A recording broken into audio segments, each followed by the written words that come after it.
special edition of Undercover Dumpster Fire. This is where we go over what CLIMB is. CLIMB is an acronym, and I'm going to get all into it. We're going to have Zach Lawrence join us. My name is Matthew William Carlson. I go by Willy Bearden in the acting industry. I have a whole screen name, and my credits are under Willy Bearden. So if you see that, just know that that's me. When I was in New York on the set of Zero Day, it was a government political thriller, and I played a secret agent on the show, and it was part of current operations. It was really fun. I was in Brooklyn for 6 weeks. My first time being on a major set at Steiner Studios, and I fell in love with it. But I also realized that people like to get into your personal business, so I created this other name. And so all my acting credits are under Willy Bearden. If you want to look that up, feel free. But just call me Willy. It's the easiest thing. I grew up with my twin brother. His name is Waylon. Our parents were kind of country hippie folks, and he named him Waylon. I was named William after my grandfather. And so we were affectionately known as Waylon and Willy growing up. And so now when people call me Willy, it just makes me smile. Some people don't like that I use that as my first name. I don't really care. Today is a special day, and we're going to get into it. I do have some notes because there's a lot to cover, and this is recorded. This is going live on YouTube here. I'm not editing anything, and I have some notes on my cell phone here just to kind of keep things rolling. But when Zach joins in, I'll introduce him. Zach Lawrence, he's a special guy in my life, and you're going to meet him here in just a few minutes. So what we're going to start off with, I'm just going to read to you what CLIMB is, and I'm going to read it off my notes here just to make sure that I cover everything. So CLIMB is a grassroots national reset designed to connect people to help, to be connecting to help, and it's designed to leverage existing experience and resources, designed to interrupt the cycles that produce suicide and exploitation, moving communities toward action and building a durable civilian emergency support network. So CLIMB stands for, oh, I didn't say this. So CLIMB is actually on ChatGPT. So if you want to go learn more about it, I put it in there. It's a framework. It's meant to be replicated, and it's meant to be replicated as fast as possible. So I figured, why not put it on AI? And so I'm going to write about it. You'll hear more about it, but let's jump into more specifically what CLIMB is. So CLIMB stands for connect. That's the C, connect. So this is where, let's put it this way.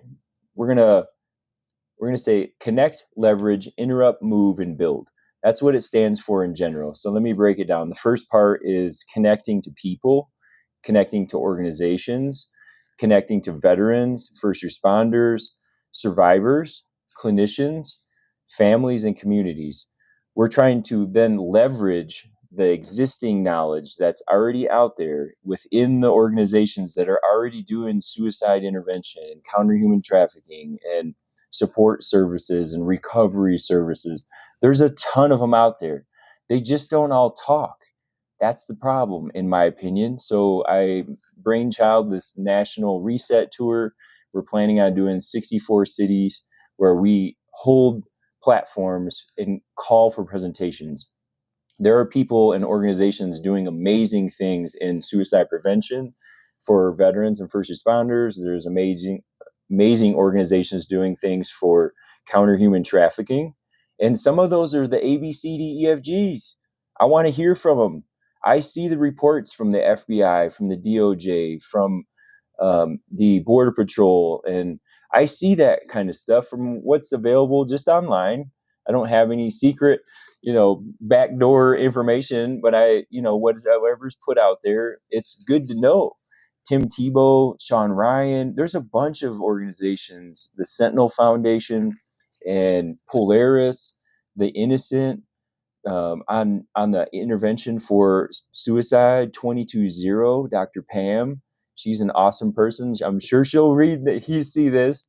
And there's other organizations like Scotty Brower Foundation and Jason Redman. There's just so many people that are doing great things for veterans and for our country. And sorry, I keep like touching my notes here to make sure my phone doesn't go dark.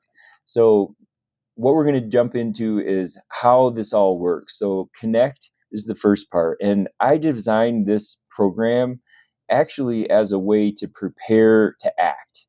So I was working as an actor, and I was on this commercial. I got a call back for, I think it was a Hilton commercial. I can't remember. And it was a funny one. It was kind of like drunk history, and I got to be funny. But the director gave me some feedback that stuck with me. He's like, I want to see your eyes. And he kept saying that, and I didn't know what he meant. And then what I found out through like self-reflection is that I had so much trauma in my life that as the camera would be on me, I was like subconsciously trying not to be seen. And it was coming out of me. Like you can see when someone is anxious by their blink rate. And I studied the FBI nonverbal dictionary. It's on open source. Anyone can go look at it. And I did it from an acting perspective because when the director said, "Hey, I can't see your eyes," and then I started wondering, like, what else are they seeing? And so I started studying that. But I've been studying human behavior since, I would argue, since January 30th, 2000. And that's when I was in the back of a cop car, when I just asked God for help, and he did.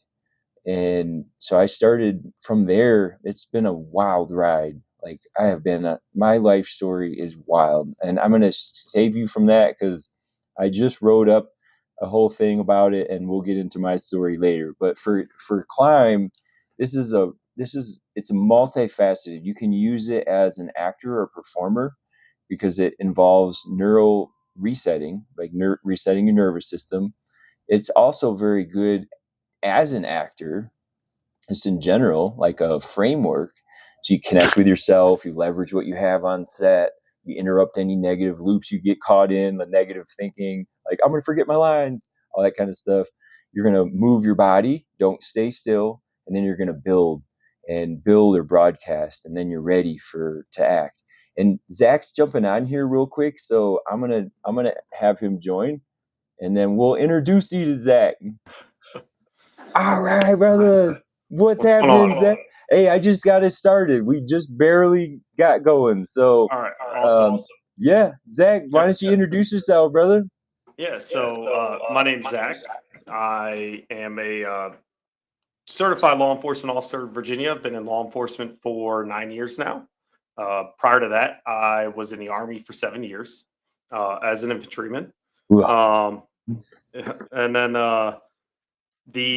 recently, with things have gone on, I've gotten really involved in trying to become a motivational speaker to bring awareness to mental health and suicide among more specifically first responders, since that's my most recent career, but also veterans as well.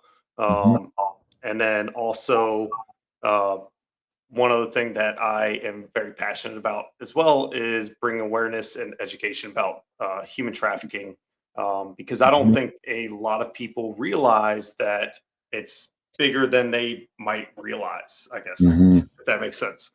Can you hear me all right? Because I do have this mic set up, so I just want to make sure it's okay. Yep, loud and clear, brother. So yeah, and I apologize for getting in just a couple minutes late. I was prepping and getting some talking points and stuff ready for myself regarding all of this. So yeah, hey, no worries. All I really did was just mention what Climb is in general, and how it started out as an acting, like a process, and I put it on ChatGPT. So if anyone wants to go and like learn about it, you can do it there. I don't technically own it, but I created it, and we're gonna jump into it. We're gonna talk about the Climb National Reset Tour and the work that you and I have been working on. Y'all don't even know. Z and Zach talk every day about all this stuff, so we have lots to jump into. Oh yeah.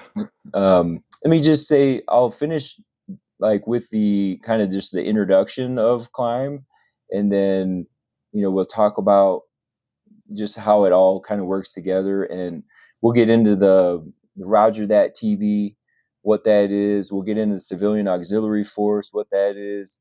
We'll get into some of the platform speaking and some of those, like what we're actually trying to create as initiatives. And then we're going to have a huge ask at the end for people to share this and to get involved. I have to tell you that I have a list of hundreds of organizations that I have been working with my whole life, really, in my adult life. But in terms of this initiative, there's hundreds of organizations that have expressed interest, and we need lots of help. So there'll be a big ask at the end, and this is being taped live or recorded live and published. So we're not doing any editing. This is all real, no AI up in this thing here. And right, you have to say that. Sure, I'm not AI. Right. I mean, he might be, yeah. But I just saw him a minute ago. I saw him like 20 minutes ago. Yes, he's who knows? But yeah, at this point, yeah, I just have to say it because you mentioned that. Like, there are real AI people out there, and I'm not going to get into the details, but that's a realistic thing now to wonder: is this real? And what are we talking about? Are these real people? Are these real issues? Is this real because we're on media, and there's devices involved? And is this an actual, like, real discussion? There's a real thing. And I can tell you from a business perspective, Climb, we're going to separate it from I have a multi-specialty medical practice called Challenger Point Practice. It's a professional limited liability company, and it's meant to have disaster peer specialist, disaster clinician, and disaster medical folks. And we'll get into that. I had to kind of launch this from something. So I also have 16 Cent Productions, which is a film company that I started. So the Roger That TV show is actually registered on IMDb, so Internet Movie Database, and it's in pre-production. And so there is a script. It's copywritten. Good luck trying to steal it from me now. So yeah, you're not gonna be able to do it. Anyway, the point with that is there's Undercover Dumpster Fire. What we're on right now is actually a nonprofit, and it's technically called Columbia Point Scholarship, and then it's doing business as Undercover Dumpster Fire, and it operates out of Colorado, and it's got a nationwide and really an international reach because we're on streaming. We can reach people on the other side of the world here on all these different platforms. And so those things work together. And then Zach, say a little bit about Invictus. Give a little plug there. Yeah, so I am launching a company called Invictus Forged. So Invictus is Latin for unconquered or undefeated. And the idea behind it is starting out, it's a clothing company. I've got some designs for shirts, hats, things like that. But it's more than just that. The idea is using that to, one, bring awareness to the issue with mental health throughout the country or even the world. But also, it's these designs are going to be motivating. The first one, what I'm referring to is like flagship shirt. On the back, it states built through what was meant to break you, and all about kind of being built or rebuilt, or overcoming some type of adversity or struggle. And so initially starting out as clothing, but also being used as a platform to spread the message about, mental health and everything. And it's not even something that's just going to be designed specifically for veterans or first responders. The idea is for everyone, because any type of person, any type of profession, you're going to find someone that is struggling with something. It could be whether it's a mental health related issue or, maybe it's relationship problems or something like that. And the idea is not just for one group, but for everybody. And yeah, it's going to be, you can, obviously want to have, because I'm very big into physical fitness. So there's going to be, shirts that you can wear when you work out, but there's also going to be shirts that, you can wear every day. Hats, might get into doing, potentially shorts, pants, things like that.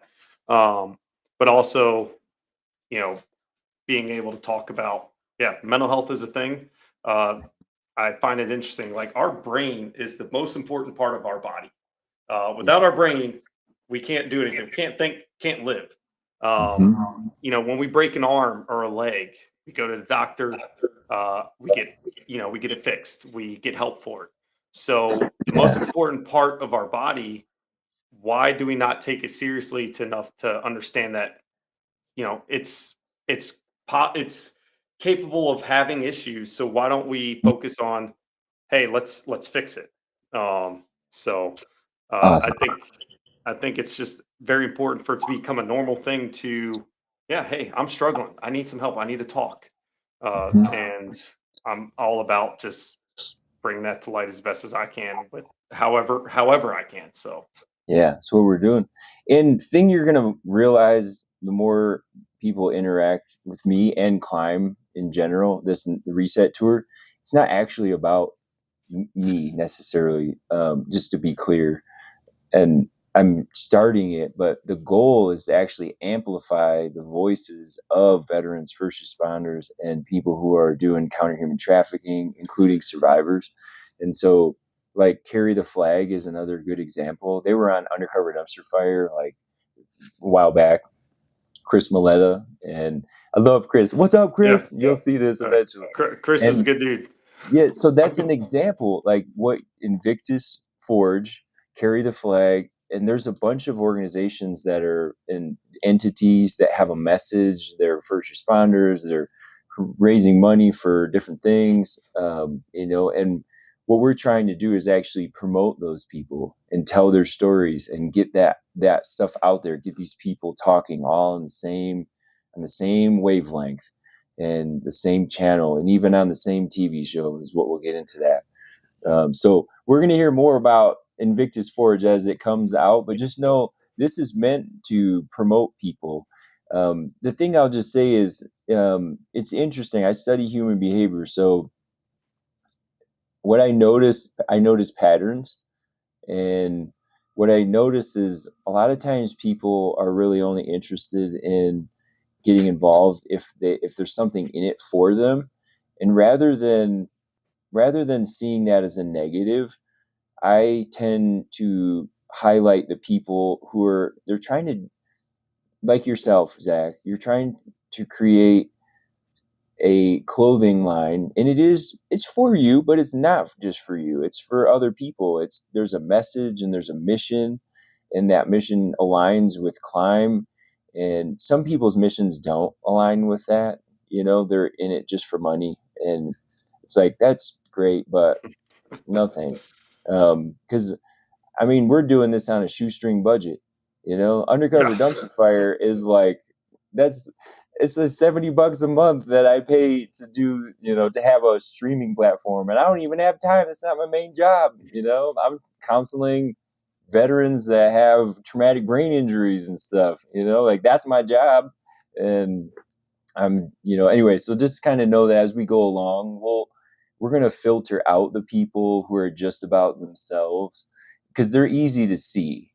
And we just want the people who are in the organizations that care and they're genuine. They have a mission. Maybe they've been working at it like 22-0. Dr. Pam, she's done research about the effectiveness of peer support. And I want to promote that at the highest level, because you and I, we all know that the first person you're going to talk to, if you choose to talk to anyone, is going to be somebody right next to you, maybe in the patrol car or somebody at the station or back at the unit, or even on deployments. Like you're around each other, and like so. And That's what I've got a lot to say about that. Yeah, So we'll get into it because there's a bunch of them. Scotty Brower. I mean, like, man, we got all these people that are amazing and they're doing amazing things. ETMS and JL services. Like, there's a whole bunch of them. The Platform Magazine, Stoic Viking. I mean, come on, man. We got Joe. was it Operation Silent Battles? Operation Silent Battles. This and that. I mean, so what we want to do is today we just want to cover what this is, and then we'll keep doing more of this and talk more about, specifically have the partners come on and like talk. I just have an agreement with an organization. I can't say who they are, but I have some really high tech stuff coming that will help with this. Some glasses that detect like, things that we're exposed to, operators are exposed to, police are exposed to. And also when we get into the open source intelligence gathering, and like all these things are coming to fruition, and it's an awesome process. Hold on for the ride. Let me just say, I have some notes, and Zach, I sent these to you. Yep. Try to keep me on track, if you will. Yep. Right at the beginning. So Climb is about connecting to people, organizations, veterans, first responders, survivors, clinicians, families, and communities. We're going to leverage existing knowledge, leverage funding, leverage technology, public and private partnerships, and proven programs.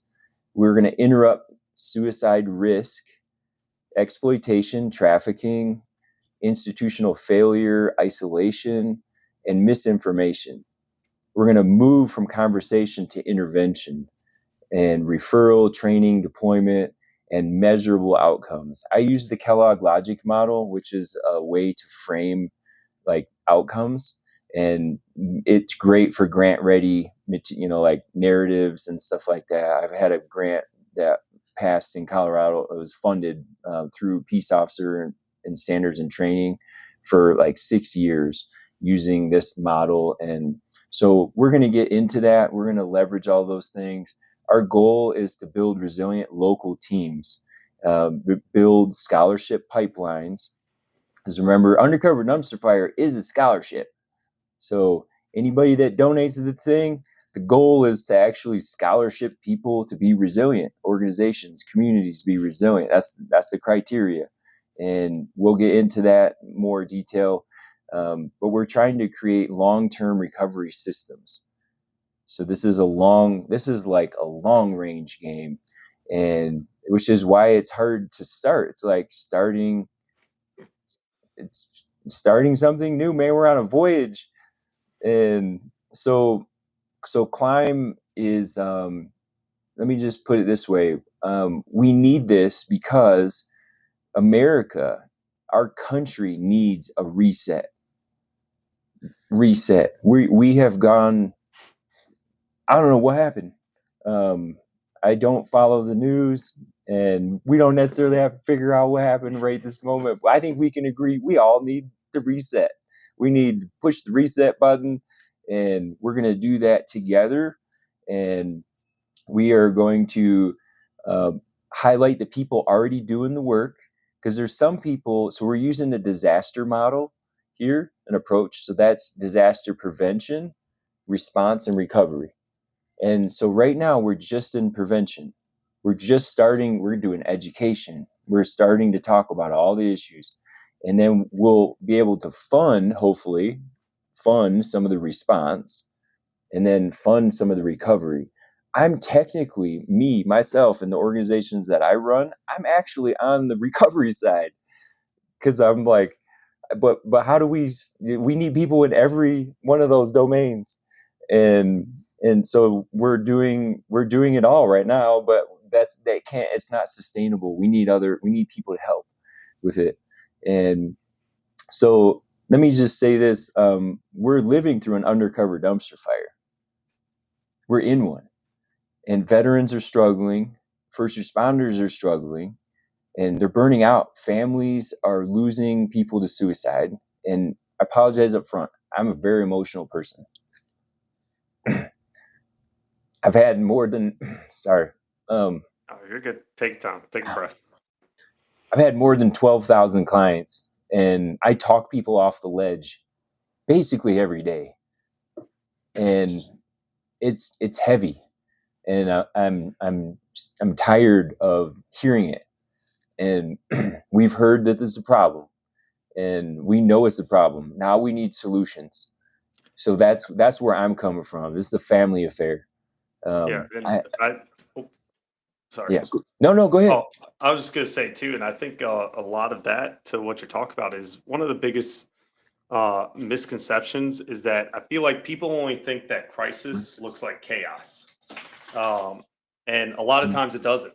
Uh, it could be, when it comes to a veteran, maybe he's just sitting quiet, like he goes to church, but he's just sitting there quietly, not interacting with someone. Mm-hmm. Um, that cop that hasn't called out sick in over 5 years because there's constantly being at work, and Mm-hmm. sometimes that can look like, all right, is that individual taking care of themselves, or are they just using this as an escape? Because I've been there. Mm-hmm. The like the EMS paramedic firefighter that is always joking through you know every shift. As first responders, we become experts at looking like we're okay. Yeah. I mean, I can't tell you how many times I've had people come up to me and say, like, "Hey, man, you doing all right?" And I'm just like, "Yeah, man, I'm good." But You're like, inside, like, I'm dying, mhm. right? Yeah. And then by the Mhm. time that people realize someone needs help, that person's usually been struggling for months or even years. Oh yeah. Exactly. Yeah, I still remember my lieutenant because I was a fireman before I started being a counselor, and now I do profiling. So I look at those micro expressions, and and I'm not staring at Zach right now, trying to read him, but I pick up on that stuff because people are really good at hiding, and they're really good at, like, especially the higher levels you go, the more longer you've been in it, and these tier 1 and 2 operators and these people, they're very good at hiding, but I can see right through it. It's a gift. And it's a gift. I can see what's going on in people's lives. I don't always know the details, but I can sense like what's happening, and then I take on that. I take their pain from them, and then I got to go do something with it. And there's a breaking point to that. I still remember my lieutenant, Matt Wilton is his name. I'm calling him out. Matt Wilton. He's a PA, and he's in the fire department too. And Sorry, his I don't hold that against them. yeah, he's a cop. So we're gonna make fun of the police for a minute. And so I remember my LT. When I used to hand out Ace of Spade to everybody, and I don't know if y'all know this, but the Ace of Spade was used in propaganda during the Vietnam War. They would drop down Ace of Spade into communities in Vietnam, and a lot of the door gunners would have an Ace of Spade in their helmet. And so I had heard that a long time ago from my brother. My brother was a door gunner, and so he was given the Ace of Spade from somebody from Vietnam, another door gunner, which is that's a really big deal. It might sound really insignificant, but it's a real big deal. And so I used to hand those out. And anyway, Matt Wilton, I gave him the Joker because he was always joking. So he got a Joker card. But one time he asked me, he was like, "Are you okay? You've been through a lot." And I said, "Yeah, I'm fine." And I remember trying to get a drink of water real quick so he didn't see me. He didn't ask me again. But that's what started it. That's what started me actually asking for help, was him asking me if I'm okay. And I lied to him. But then, like, I ended up, I didn't get great help. I had to go through workers' comp, and I got like 4 sessions or something. And the fire chief was asking me about it, and I felt like he was bothering me about it. And then I found out that he knew about these sessions and stuff. I didn't know that. But when it's a claim, a workers' comp claim, they get to know all the details. The employer does. So I didn't know that, though. This is like back in 2008. So anyway, long story short, I became the counselor that I wish I had, and that's what we're doing here now. And anyway, so it makes sense that we need to pay attention to our people around us and just ask, and look in their eyes. Make people look at you. Like, I could tell a lot by looking at somebody, usually like a couple seconds. If I'm looking at their eyes, I can tell, like, are they scared? Are they, like, what's going on with them? And a lot of, especially the bravado, like, that's a front. Oh yeah, That's a yeah. front. Because we're if you come to me like you're all tough and Sorry, I'm trying not to swear. This is YouTube. Yeah. PG-13. I already know. Then I already know. Like, you're coming to me all tough. You're not, and I don't mean that in a prideful way. Just meaning like I've been there. I was that guy. I could read it. You know, we're not it's okay to be broken. You're not to be crushed, but to be broken means then you're going to start to heal, and that's where it starts, is being real and honest. So does that make sense? Um, all right, so then let's do this. I'm going to read a little bit here. The purpose of Climb is to connect, leverage, interrupt, move, and build. It's a process. It's not about creating another logo or another conference, because we've had so many conferences. That's not what this is. It's about creating a grassroots national reset that turns concern into capability. So we're about action. And the central focus of this is that America has extraordinary people and organizations. They're addressing suicide prevention, crisis response, disaster medicine, and counter human trafficking, but the response remains fragmented. Like, these people don't talk to each other. Yeah. So like if they all aligned and came together and talked, wow, like we could do amazing things. That's what Climb is. There's under-resourced. There's people who have been funded to do a lot of things that have done nothing. And then there's some people that have not been funded at all. And we're doing all kinds of stuff, like, with nothing. So it's backwards. And not saying you have to fund us necessarily, like, but I'm just saying that this is part of the problem. And so the solution, I believe, is a coordinated grassroots effort that builds relationships, that helps support the existing infrastructure, the organizations currently doing this kind of work. Like Sentinel Foundation is awesome. They find predators that are out there, and they use software to do it, and then they give that to the law enforcement folks, and then they go arrest these people. You know, and they've been funded, but how cool would it be is if they had a bigger platform and they could share what they're doing on a national stage or international stage. And same with Tim Tebow, same with, you name it, man. There's so many of them right now. The Innocent, I interviewed with the Innocent. They're doing awesome. It's a bunch of cops that work in communities that need help like this human trafficking stuff, and they rescue kids. Craig Salmon from the Veterans for Child Rescue, he's got people lined up waiting to help rescue kids, like waiting, and all he needs is funding. He had to actually give away a truck that was like a all decked out truck down at the border of Texas or Arizona, I can't remember. He had to just give it away because he doesn't have funding to do what he needs to do. And I'm like, brother, like, let's get together, let's raise some money. We got to all talk now. We got to all come to the table. You come and you talk about what you do, and people that are listening will hear you. And then also the people who've been funded to do the suicide intervention, counter human trafficking, that haven't done anything with it. Like, that's not okay for donors, people who trusted their money was going to go to something. And I don't really want to out anyone necessarily, because they're, but I mean, it will happen eventually. We're going to find out, we're going to do a call for presentations, and, so this idea that we want to build a trained civilian support capacity. So I'm a civilian. I'm just a guy. In Zach, unless you're on the police force, like, you're a dude. We're civilians. We're not enlisted right now. Like, they'll probably try to enlist us eventually. But the point in this is that we're missing this lowest level. Think neighborhood watch, but think of neighborhood watch in a new era that then now does open source intelligence gathering, and in the community, in their neighborhoods, in wherever their workplace.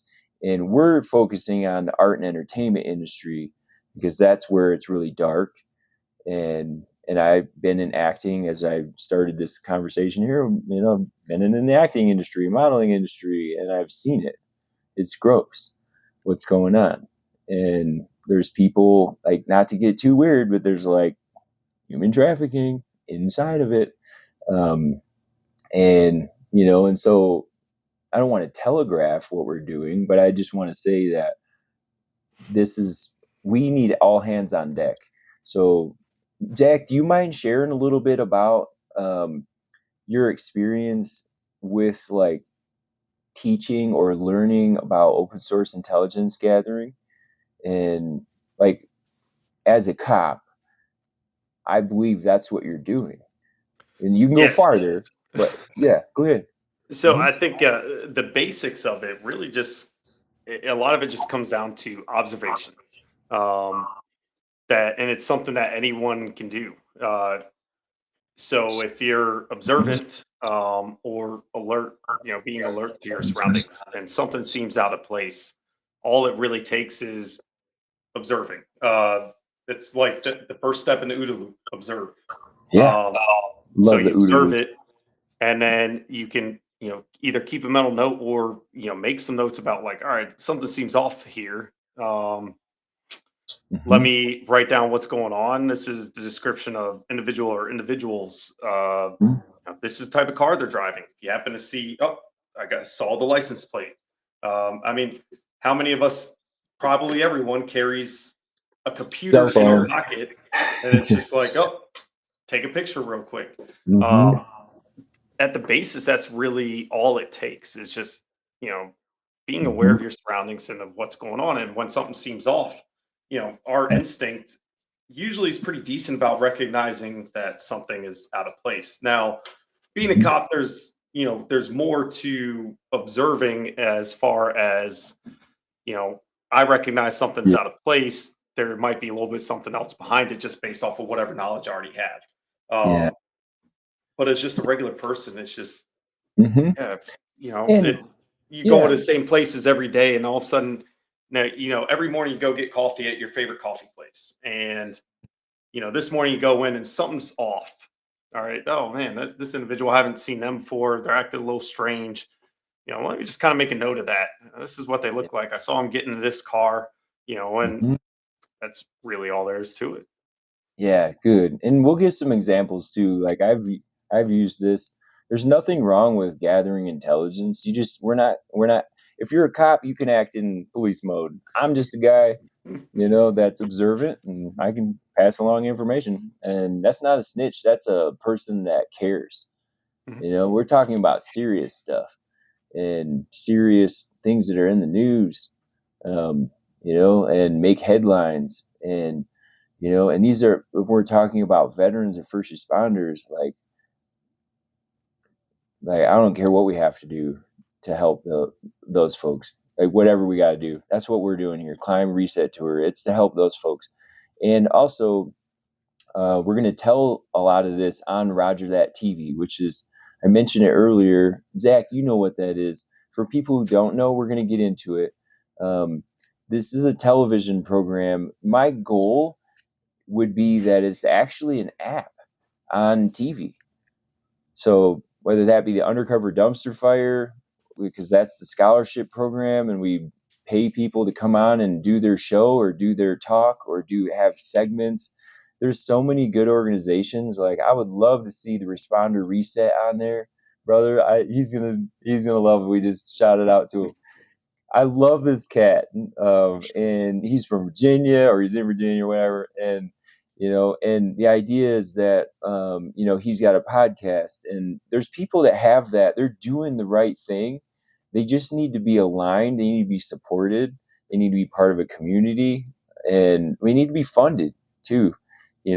We can all sell T-shirts, but at the end of the day, we're all trying to do the same thing and help people. And there's, again, some people aren't. Some people are about themselves, and that's a different, kind of context. But for when it comes to suicide, to end suicide and end human trafficking in the U.S., and I'd argue abroad too, and we're not the only ones. Like we're not responsible for all that, but from from a goal, why not go big, man? Go big or go home. We're going the whole way, And so, we're going to need to be able to recognize when there's communities that are at risk, and we're going to connect people to qualified help. So we need the clinicians to come on board. We need the ministries to come on board. We need the churches. The Flatirons Church, bro, that's where I go. We raised $140 million this year to fight human trafficking in the U.S. and abroad. That's one church in one community in Colorado. And it's not a small number either. It's not a small number. So, and here's what's cool. We're talking about reset. People don't have to believe in God and all that. Like, you don't have to believe. You can believe whatever you want. I'm just going to tell you that we have to be together to make a difference. And in the United States, there are so many ways we can get distracted. We can get distracted politically, right and left, and like in the middle, whatever. We can get a black versus white, Black Lives Matter versus Blue Lives Matter. Like there's all these, like, in my opinion, distractions. And we're one nation under God, indivisible, with liberty and justice for all. That's why I run with the flag every day, all over the country. It's one nation. And that was from our Constitution. I don't know why we're trying to change that. And, united we stand, divided we fall, right?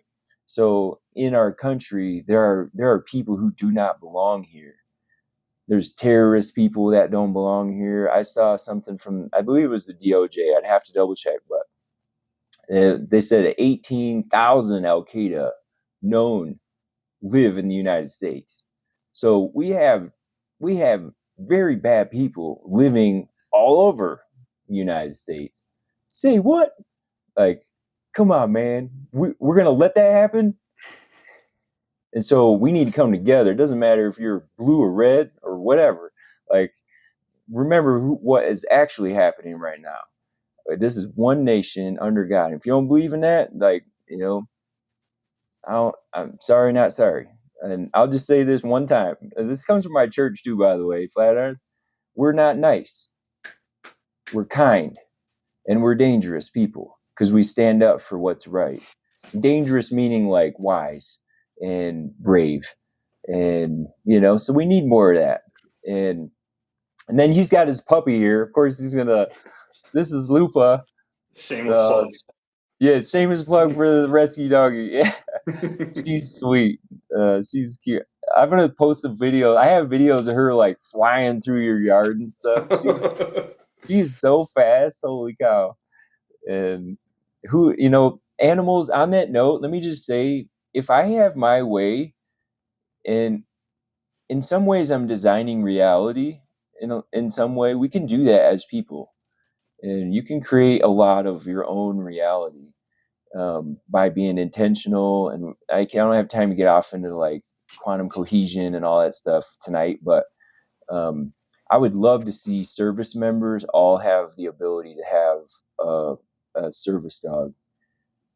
And like when you get out, the Healing for Heroes is one of them. There's a whole bunch of organizations. We need all those folks to come on board. That I have not, like, I've approved, most of my clients were crisis, or they're emotional support animal clients, or service dog clients. And a lot of them were veterans and first responders. And sometimes it's even funny. I can't say where, but I had one police department where I think I approved everybody to have a dog. They all have service dogs. I was like, this is so cool. I wish I could say something about it, and I can't because it's confidential. But the power of animals to help with your mental health is pretty awesome, right? You just got kisses, bro. Look at y'all smiling now, So that was a good interruption. That was good. Let me say this: that climb, what it is and what it isn't. So it is a coordinated and capacity building effort. It is a funding and scholarship platform. It is a public education campaign. It is a structured pathway for qualified responders and community members. It is a way to amplify proven organizations. It's a mechanism for local resilience and mutual aid. And what Climb isn't, it is not a vigilante organization at all. I follow the law. Like, I might speed every now and then, but that's it. Oh, really? Where? Yeah, right. And then you're not gonna find me, you know, because I'm gonna get away anyway. But like, I'd usually drive like a grandpa, but sometimes I'm like, I'm in speed racer mode, you know, and like, let's go. And anyway, so we're not vigilantes. This is not a substitute for law enforcement at all. I coordinate with law enforcement. I have relationships with law enforcement. I establish those. We establish them. And then Zach, he's a cop.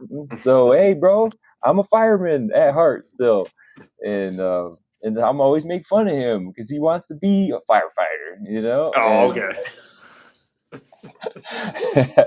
He told a story about his firefighter story, you know, and anyway, it was a good one, bro. I'm making fun of you. That's because I actually like you. That's how it works. So if we make fun of you, and anyone that's watching this, if we make fun of you, that's a good sign. If we don't make fun of you, we don't like you. And I had to do that because, being a first responder, I was first on scene waiting for the second responder to show up. Here he goes. Yeah. The police are always the first ones there. Yeah.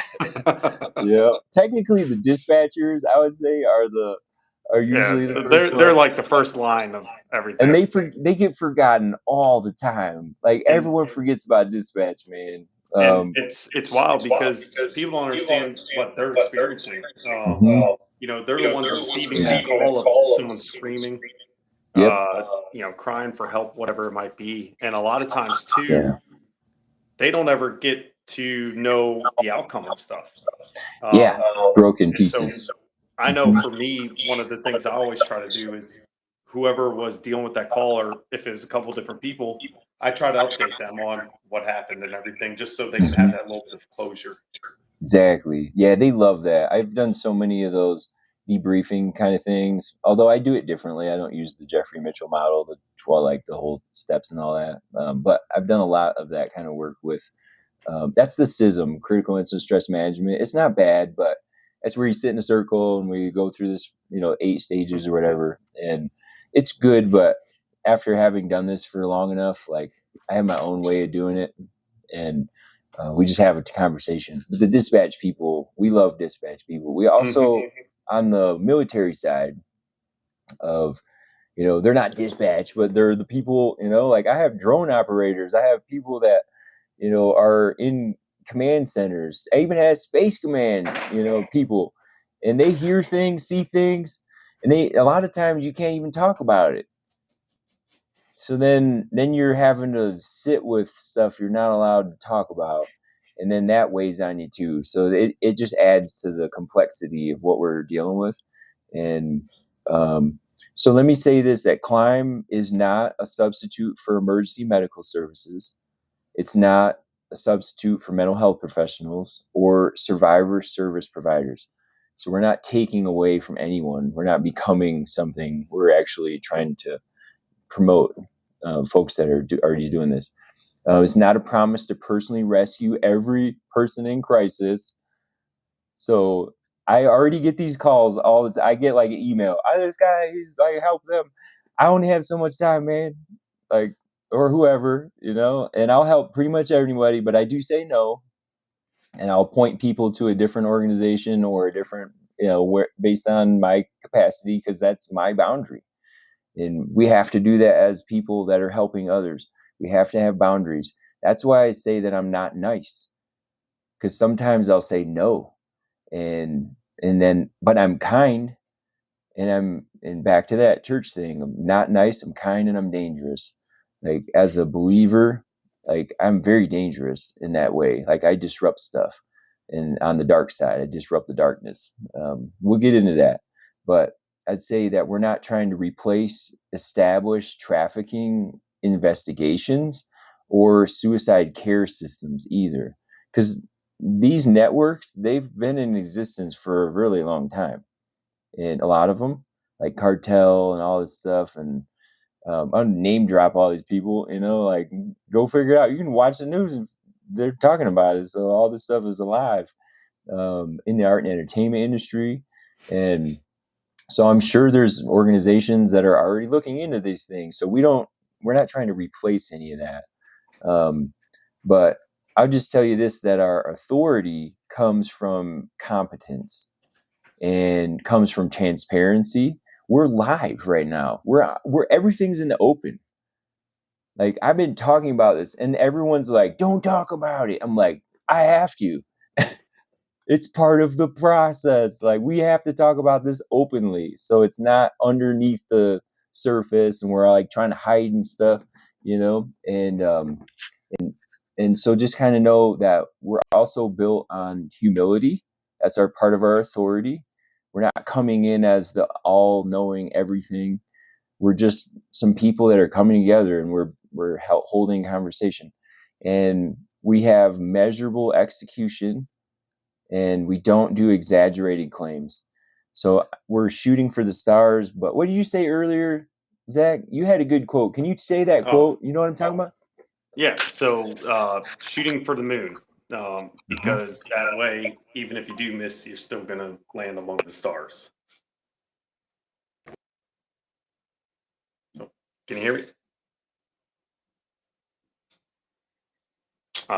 Your sound cut out.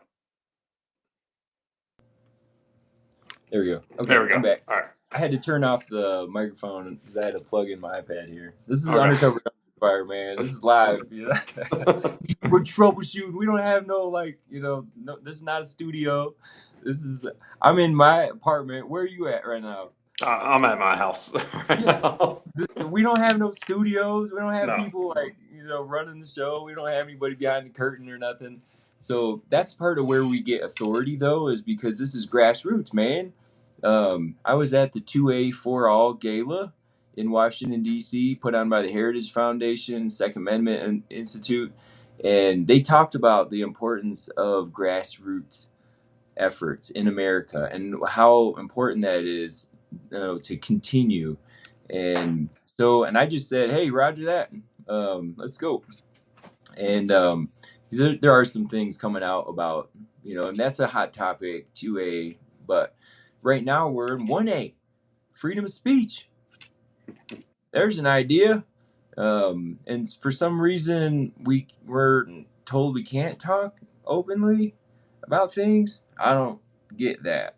And I quite don't care about that. Only thing I was going to say about that is I didn't know Charlie Kirk.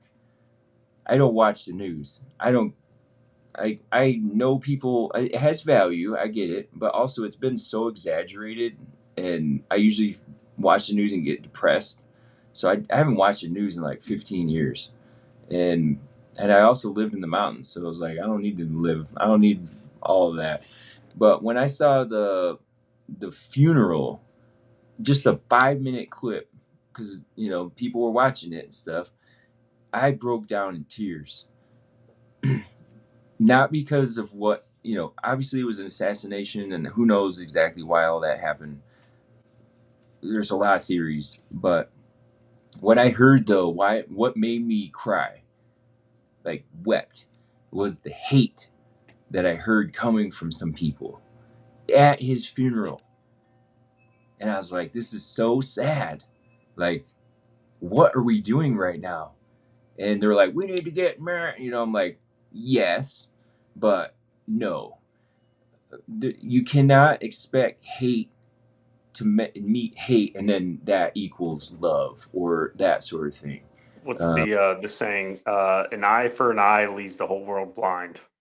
Yeah, so somebody has to stand up and say no, and we're trying to do something that's never been done, and so we have to create something from nothing. And there's people that hate each other for all kinds of reasons, and it's a narrative. I study psych ops. I don't really want to make this all about psych ops, but there's a bunch of them, and if you're watching them and you're paying attention, then you've been a victim of it. And so I'd say that we're trying to come in at a different angle here and just make sure that we're talking about the right issues. what will bring us together. Veterans, it made me so. Here's another thing. Like, again, I feel pain, and when I okay, so after Charlie Kirk died, I had so many clients ready to go to war right here in the United States. And I was talking people off the ledge every day. And I get sick of that. I get tired of hearing it. I also got really tired of hearing after I don't know if it was the House of Representatives, when Trump and the Republicans asked for everyone to stand up for veterans, and half of them,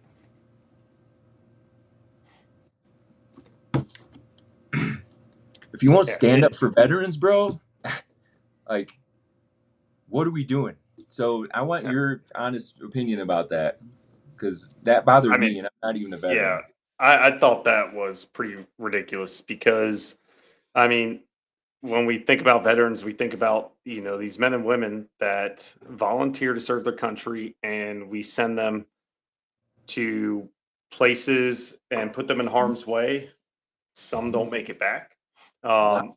And the fact that it couldn't even come across party lines to just show support for veterans was it is pretty infuriating because I mean, Yeah. you know, we spend millions of dollars training, people to veterans or when service members spend millions of dollars training them to solve these impossible problems overseas. Yeah. Um, and then when they come home, a lot of times they just feel like nobody needs them anymore.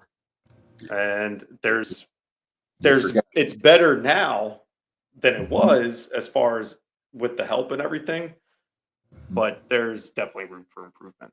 Yeah. I even saw today in Castle Rock, Colorado, because I run around with the flag and police all know me. I introduce myself to everybody, like, hey, I'm this guy. I recruit them. They're on my team. I'm on their team. Whatever. I'm not shy about nothing. So there was a lady who was mean mugging me at Walgreens, and I was like, what is her deal? So I click on my AI glasses because I record everything. I'm like, hey, you want to be whatever who you are, lady? I'm gonna go ahead and record you, and we'll just kind of have evidence of who you are. I got your car, I got you everything. On her license plate, it said Gold Star Mother. I'm carrying a flag. I see her scoffing at me, so I saluted her. And I just stood at attention and saluted her. She scoffed even harder, bro. And I'm like, how can you? I get it. You're a Gold Star Mother. You've been through a lot, but you don't know what I'm doing or anything about me, and that's part of the problem right now. Is we have people who are very certain they know, and this is Colorado. Like, we have so many veterans here, and we got Fort Carson, we've got the Air Force Academy, we've got Space Force, like, we've got federal buildings, we've got all kinds of ice and all this stuff going on here. And so somebody sees me with the flag and they scoff. So I just record them now. But I just wanted to say that, like, even people who have experienced the military, um, especially in Colorado, a lot of them, they hate the flag.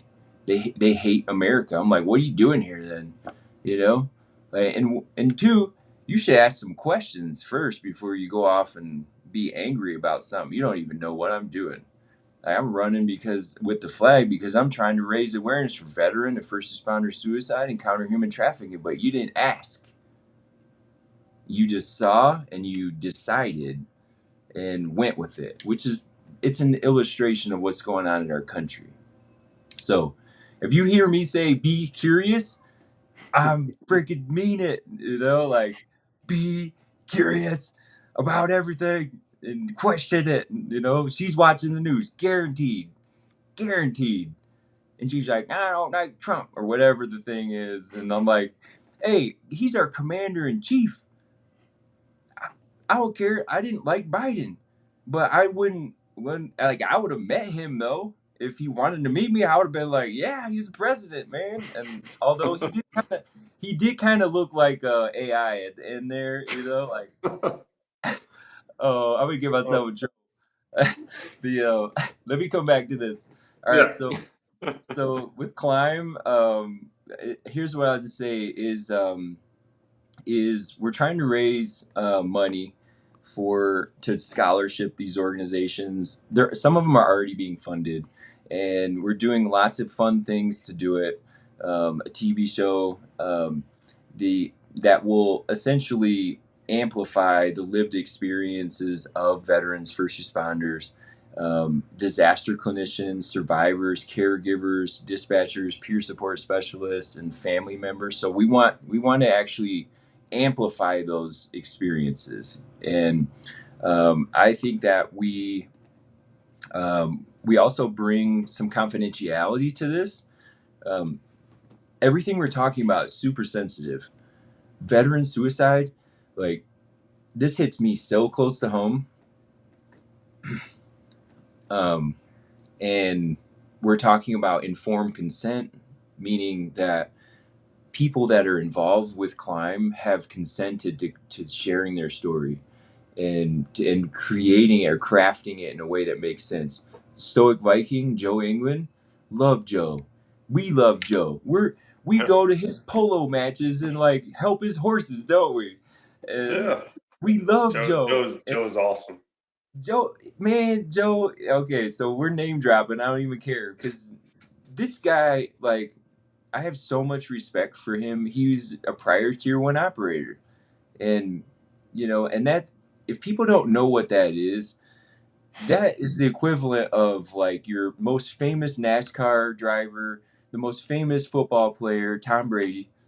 I met him, and I'm his stand-in too. You didn't know that, or you did. You knew that. I knew that. Yeah. Okay. Yeah. Anyway, so but that's the equivalent though of meeting a tier one operator, and tier two is not that far behind. It's just a different dynamic, and Joe talks about it on his podcast. And but here's the thing: what I get excited is he's talking about his mental health, and what that does is encourages other men and women to talk about their mental health, and that's how we amplify the voice. We put people in these platforms and promote them because a tier one operator standing up saying, "Hey, like I needed help." His service dog was the thing that kept him alive. Like he would not be here if he didn't have service dogs. I don't know how much more we need to like say about service dogs, but I've heard that so many times, and I've heard it from I have clients that are prior all the A B C D E F Gs. I'm not going to name drop, but just they all have like a similar experience, and I think that some of them are positive, some of them are negative in terms of the experience, but um, we want to make sure that we have clear supervision and we have escalation procedures. So like if somebody's getting out of hand at one of these promotional these platform events, we're going to do 64 of them in the United States and platforms all around the country, and including some of the islands because it's part of the U.S. And hey, we got to go some of the islands, and just check it out. And it's part of America, man. We're trying to cover the whole thing. But there's some spots that need us more than others. And I know you and I talked about kicking this thing off with a essentially like an international fashion show, which is gonna sound funny at first to people like, oh, fashion show. This is this is the military version of a fashion show. So we got tier one operators, tier two, we've got combat veterans, we've got cops, firefighters, EMS, search and rescue, border patrol. Like you're not gonna get the same if like don't think like that kind of fashion show. Think like that kind of fashion show, and we're gonna do it in Paris, France. Our first one, right? Yeah. So that's an international. We're working on it. More to come on that, but we're gonna do these in every one of these locations, including Washington D.C. We want Washington D.C. to be a hub for international, like I don't know what you call it, like not necessarily international pride in a way. Like it's not the pride that is before the fall and all that. That's being. I just have to say this because pride is not a bad thing when it's in what you believe. Like my fire department, our motto was with respect, responsibility, and pride, meaning we do a good job, meaning I'll save you and I'll go in there and find whatever it is that you need me to find and I'll take care of it and I'll package it and I'll take care of you because I take pride in what I do. It's not a like I'm so awesome. That's not what we're talking about. But we want Washington D.C. because it is an international melting pot, and there are people from all walks of life that go there, and it has been beat up for a long time. So we want to start there in the U.S. And do these platform events, and we'll need coordination with local agencies. So everywhere we go, it's no different than what I already do. I already do this, and you do too, Zach. Uh, he's coordinating with all anyway. So we're not doing any independent intervention in active criminal investigations, nothing like that. We're not doing public identification of suspected victims or traffickers or minors, especially. Um, Open source intelligence gathering has standards, and it's useful for identifying the patterns, like you said earlier, and the public resources, community needs, the open source indicators, and it must be governed carefully. So, Yeah, and one thing too about like open source intelligence gathering, like that should look something like, it good intelligence. It doesn't necessarily create certainty when it comes to open source intelligence gathering. It should create better questions, and then with that information should be able to help point the professionals, whether it's law enforcement or whatever, towards the problem. mhm. It's not about sending regular civilians off chasing people or anything like that. Exactly. Yeah. And it looks just like what I was doing earlier today. I went for a run, and as I see things, I took note of them. I had people yelling out the window, "Mexico!" And I was like, "What was that?" Hey, I'll read your license plate out real quick. So you want to yell out Mexico, do you? Okay, I got you. And this is all in my head because they don't need to know what I'm doing. But they're all in camera. There's cameras everywhere, bro. Like there's cameras everywhere. And was that you that was talking about Abu Dhabi with cameras everywhere? Who was talking about No. that? Oh, basically, if they show up, I don't know where I was. I have so many conversations. Oh, I know what it was. The guy I can't talk about. Um, but there was a guy. We were talking about Abu Dhabi and how there's literally nowhere you can go without a camera. None. So if the police show up, you're done. Like they already know who you are, what's going on, and you basically got you on camera, and you're done. You're getting arrested. And now you're going off to Saudi Arabia, and good luck. You know, survive. So I'm not saying we need to be like that, but there are places like that already where there's cameras everywhere and people. I always say this, but an object. This is literally physics, and I'm not a physicist, but it applies to human behavior. An object that is observed changes its behavior. When people realize that they're being observed, they change their behavior. Today's experiment, me running, what I did, I'll put this up later. Just side note, this is all open source intelligence gathering too, by the way. This is all free public information. I'm on a sidewalk. That's public. I can do that. And I can carry flags because that's the First Amendment, freedom of speech. And I'm not in the roadway and I'm not doing anything illegal. So people can be quiet about that. But what I started telling people today was, smile, you're on camera. And some of them were like, but like Colorado's a one-party recording state, so I don't need your permission to record you. And so all the people who don't like America, got it, no problem. Smile, or frown, whatever. And it's really funny though. Some people are like dancing. That I was like, "You're on camera," and they're like dancing, and because I got the flag. Anyway, so that's how some of this stuff easy it can be. It doesn't mean we're out running around looking for specific things. It's just wherever you're at. your workplace, you're driving wherever, and so the thing we need to do is we only focus on like the lawful, publicly available information. So again, back to what you said, Zach, we're not going in and trying to investigate anything. Is that your cat too? Yeah, it's Stanley. That's Stanley. Oh, Stanley and Lupa, they're gonna fight right now. Yeah, he's not happy that Lupa's now at my legs trying to get up here. Oh, All right, yeah. buddy. There you go. Stanley, And they're man. off. Stanley, the man, right there. Yeah, they can go chase each other.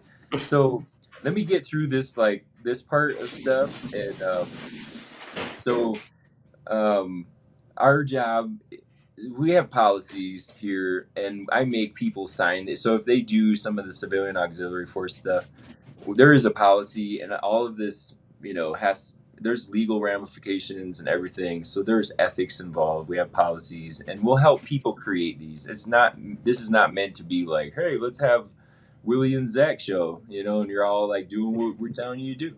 Although you might do that anyway. But just the point though is that we're following guidelines, and we're making sure that this is an added layer of support versus like trying to get involved in stuff we don't need to be involved in. So our policy covers verifying through multiple sources, distinguishing facts, allegations, analysis, and uncertainty. And there's already organizations that do this. Skull Games is one right here in Castle Rock. Skull Games is awesome. All they do is data. That's it. So why would we recreate something that someone else is already doing and doing amazing at it? So why don't we just get somebody from Skull Games on board and talk about what they do to the degree that they feel comfortable, and so we're not publishing, personal identifying information. We try to preserve the chain of custody. You know about that. I've done evidence collection on the hazmat side stuff, and when we run on, like, I was a team leader, like special ops team leader for a hazmat team. I was a tank car specialist. We did like all chem bio stuff, and part of the fire department, but we would do chain of custody also, because we show up on an EMS call, and then all of a sudden there's like, oh, somebody's got a grow operation, and it's DMT. Oh, okay. Oh, there's a white powder. Like, what's the white powder? Like all that. So even a fireman has to know how to do chain of custody, and when not to mess something up, and walk through the scene, and all that. So our point here is we're going to refer all suspected criminal activity to the appropriate authorities. They're already involved. I've networked with them, and we're just getting started. We use a review process to releasing public claims, and and maintaining ethics as an officer. Independent review groups, like all of this stuff is really just, we're getting started, and obviously we're not going to fix the world, but I think what open source intelligence gathering does is it's like a flashlight in a dark place, and it's not a weapon necessarily. It can help us see patterns. It doesn't give clinicians or civilians permissions to conduct any vigilante investigations at all, and anybody that does that, like, we're not trying to create vigilantes. And I attract everybody, so we've seen them. I know who they are. It's easy to tell. But the biggest thing I want to push today is our need. So I put out, since day one, this is what's interesting. So you can go back and look at all my social media. And by the way, I don't like social media. It sucks you in, and it makes you feel lonely, man. At the end of it, it's designed to like distract us and keep us like locked in. It can be good, but I think we can make it better. But I started off with one post that basically said what we're doing, and it's a $25 million project. to make it to do it right. So to raise $25 million, I started there. So we started with the end goal, and that was just to get this thing up and off the ground. And then we've got a TV show and stuff to like that's going to create income for this project. So we have a lot of work to do. It's very transparent. Um, there have been a few people who have donated towards this already, but I have not asked on a high level. But now I'm beyond bold, brother, and anyone listening to this, like I have no problem. I don't care who they are. I will walk right up to you and ask you for money if I need it. Like, and so now that we're at that point, I didn't start there. We didn't, like we don't want to like come across as just needing money, but like, sometimes people see that though and they misunderstood. But sometimes people are committed to misunderstanding also, because when they saw that, they were like, "Oh, he's just about money." Well, you didn't ask me any questions. And I got to be honest, these are some people from my church, even, and people from my family, people, my friends. I've lost family members, I've lost friends, I've lost relationships because of this kind of work. And not everybody's built like that to be able to kind of navigate. And back to being curious, if you'd asked, I'd have told you, but people just see what they see and they make a choice and then they run with it. And it's sad because there's cases and like I'm not even law enforcement officer. We had Chloe on here earlier today and on a different episode, and she's a survivor, and those people aren't even caught yet. And we've been sitting on that, not literally sitting on it. Like we've tried to report it to all these organizations, and nobody wants to talk, and they all say call the other person, and it's a big runaround. Because apparently, if you're an elite family or elite people, you're powerful, you got money, then no one wants to touch it. I don't care. I really don't. I was sent here to bring balance. So let that sink in. We've been sitting, me and her have been working together. I've known her story since last November 2025. And we've reported it to all a bunch of ABCDEFGs. Crickets. And so this is part of the problem that we have in our country. People are afraid.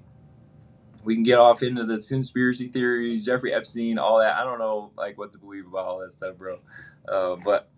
But here's what I'd say is our target is $25 million to build the infrastructure and staff the work, because this is all volunteer. Zach, you're not getting paid right now. I'm not getting paid either. This is Sunday. I'm not even supposed to be working today. This is us just building something on our spare time, and I do not have spare time. And ask anybody. I have 4 businesses, and I have kids, and family, and like a life. And so we're trying to staff the work. We're trying to fund scholarships. So people want to go to a retreat. They want to go do Ibogaine. They want to do a healing retreat. They want to do something like go for. It's really fun to scholarship people. By the way, it's very fun. Like Matt, that grant that I had that I wrote up in Colorado for the Peace Officers Standards and Training, it ended up being funded. I think it was over $500,000. I didn't get that much. It was not for me. It was to scholarship these people to do training, to do coaching, to do different wellness related services. And it was so much fun. Just, cops would call me up and they'd say, "Hey man, I'm struggling so hard. I just need time with me and my wife or whatever. Like we're struggling financially and all this stuff." And to be able to say, "Hey man, like we established relationship with this hot springs over here. How about we get you and your family a membership there? And you can go there anytime and you can spend time with your family and you can relax And while you're there, have some food, and and to see that their eyes light up, it's gold, man. It's gold. So we want to scholarship people, and we also need to support the proven organizations and create measurable local capacity. So we're going to put out a campaign budget for this. I'm just telling you, it's 25 million up front. I've said that for months, but we're going to start digging into the details. There's a bunch of federally funded programs that already exist. We're going to try to leverage that, keep costs down, but also promote those people that are doing good. We do have some policies about conflict of interest in this. I'd say this is a collective. So between Zach and I and some of these like partnered organizations, we're gonna have our own collective. We have memorandums of understanding, business to business understandings. Warrior Now is one that I don't talk about that much, but they're an awesome organization. They're in Colorado. What they do is they help get veterans employed. There's an idea. They actually go into the prisons and jails too, and they talk to the veterans that are locked up. And when they get out, they try to get them employed.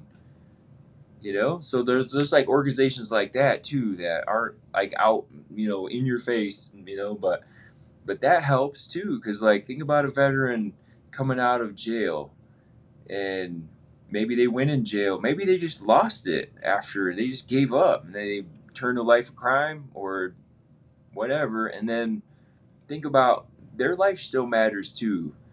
And organizations that will help fund them and get them jobs like traffic.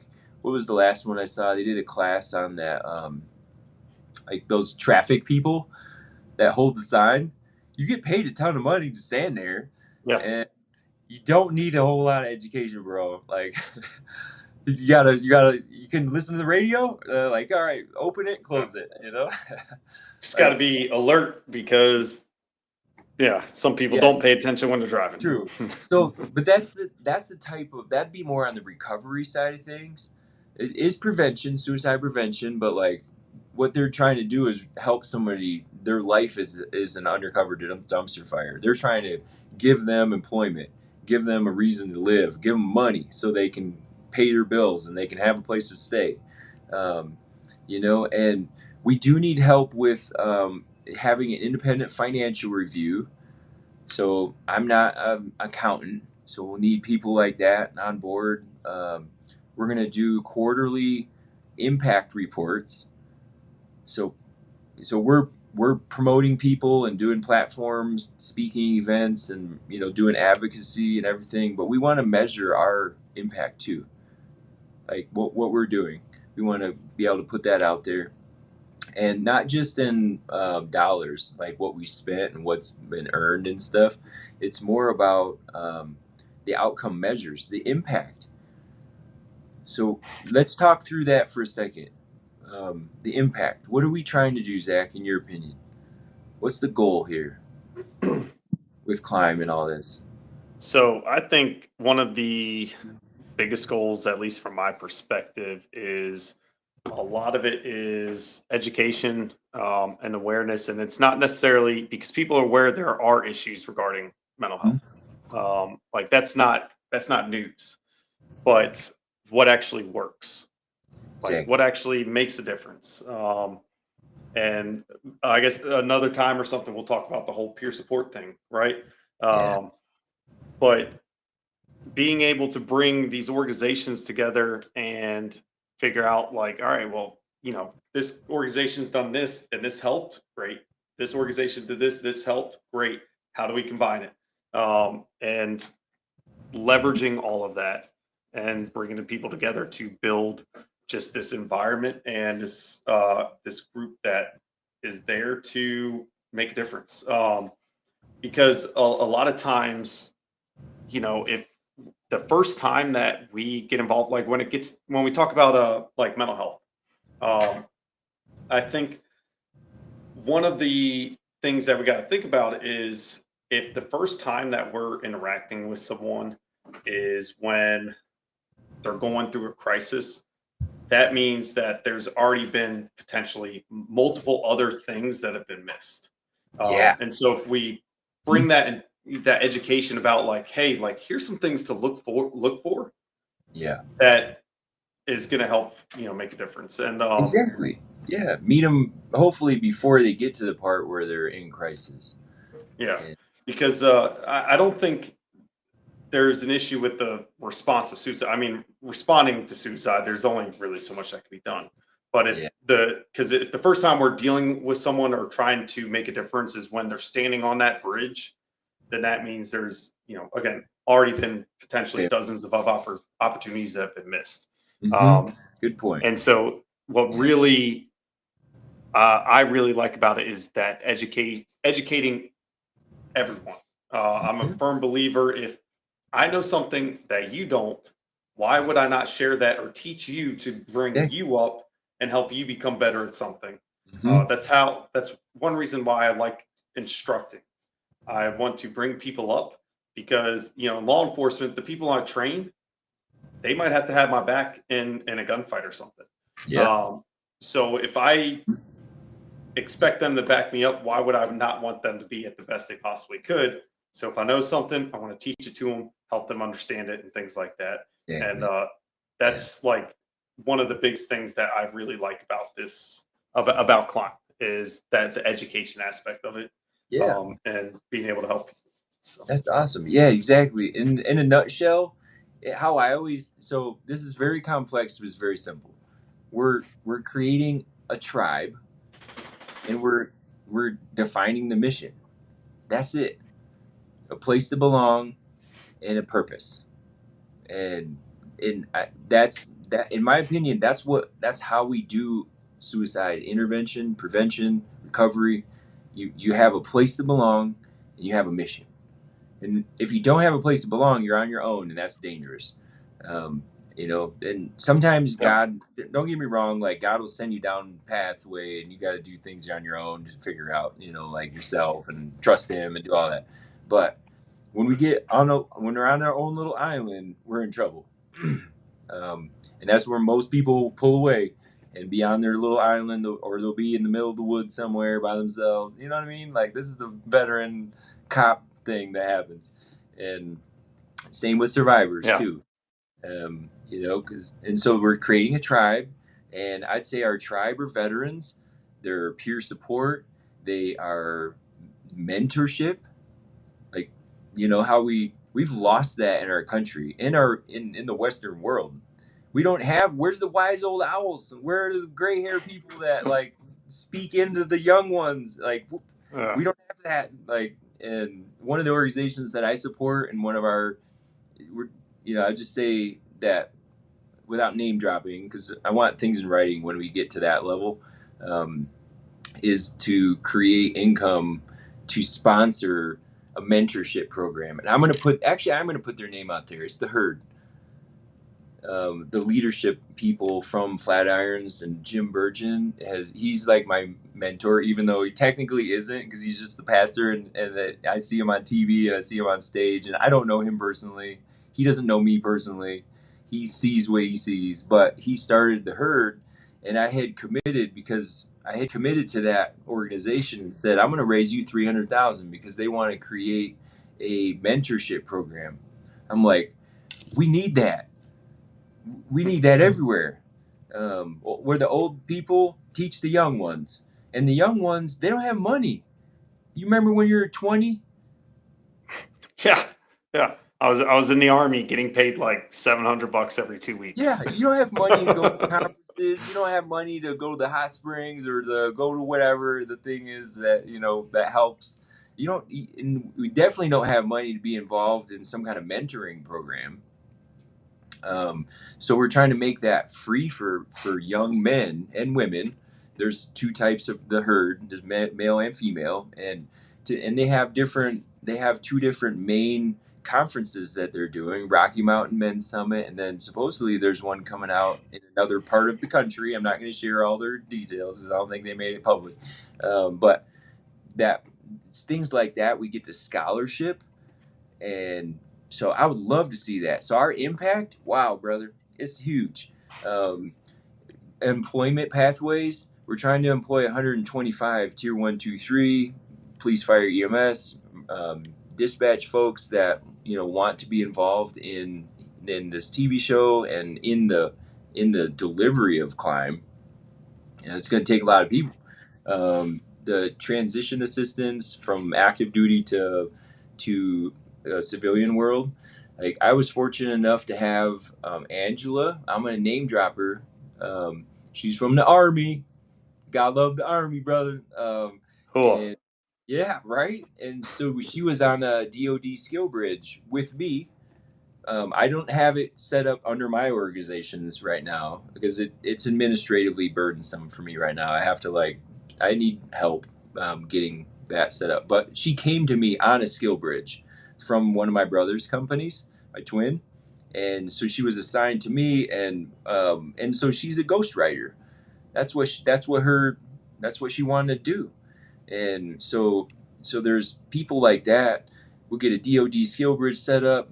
There's some of these organizations have them already, so we need them to come to the table, because if you can transition right into something that potentially gives you employment right out as soon as you get out of the military, that's amazing.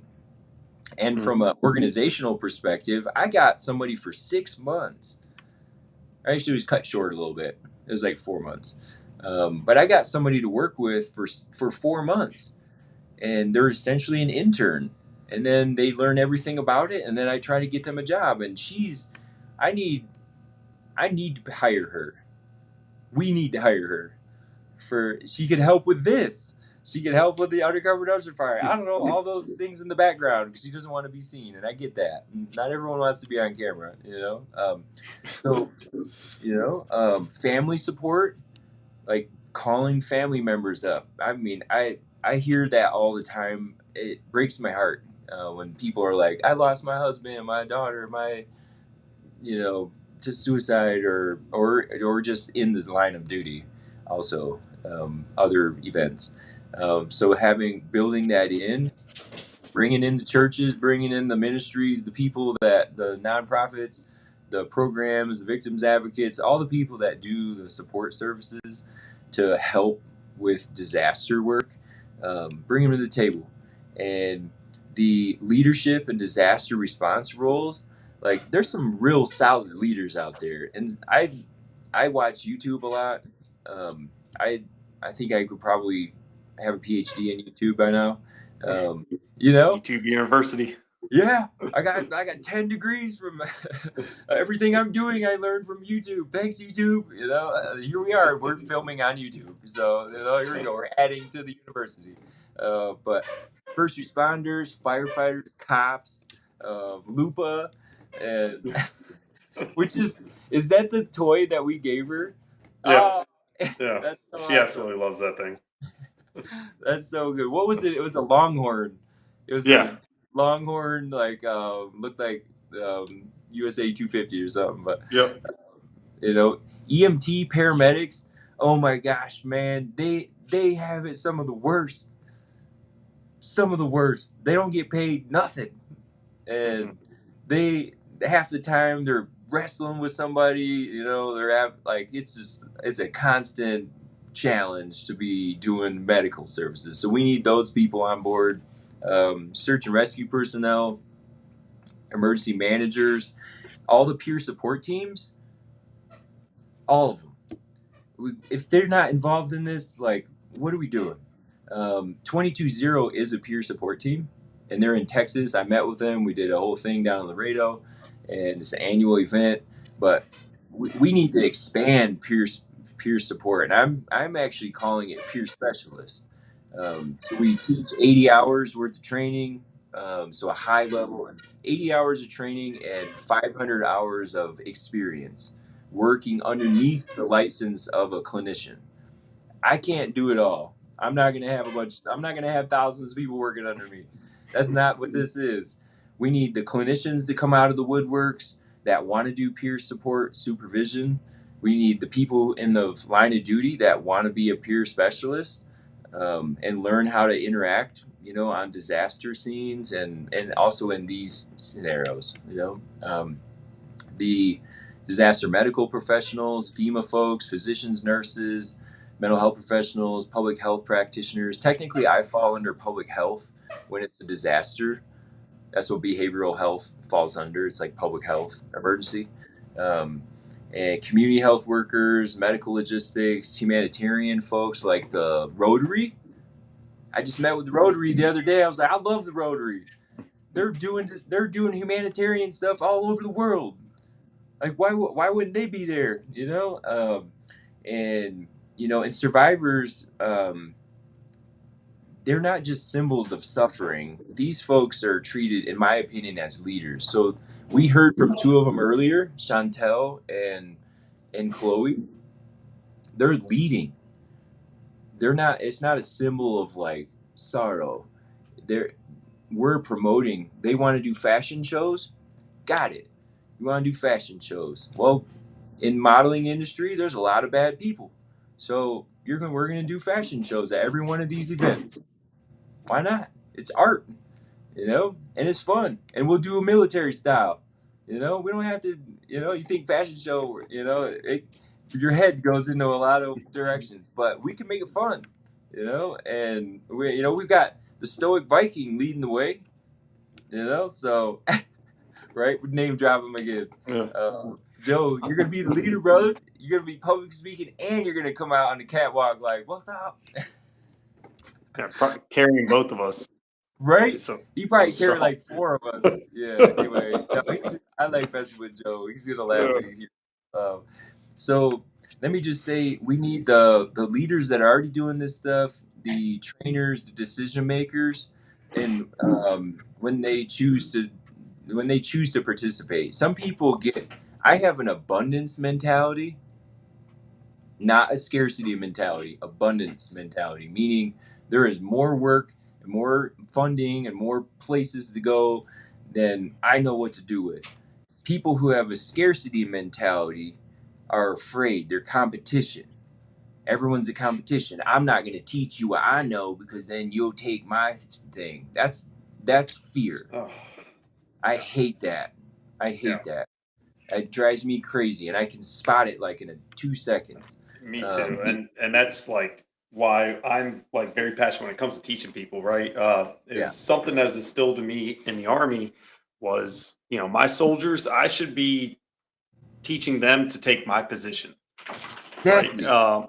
Because I mean, it could be as like, I mean, as I guess simple of a concept as in combat, something happens to me, someone's got to take up the position of being a team leader or a squad leader.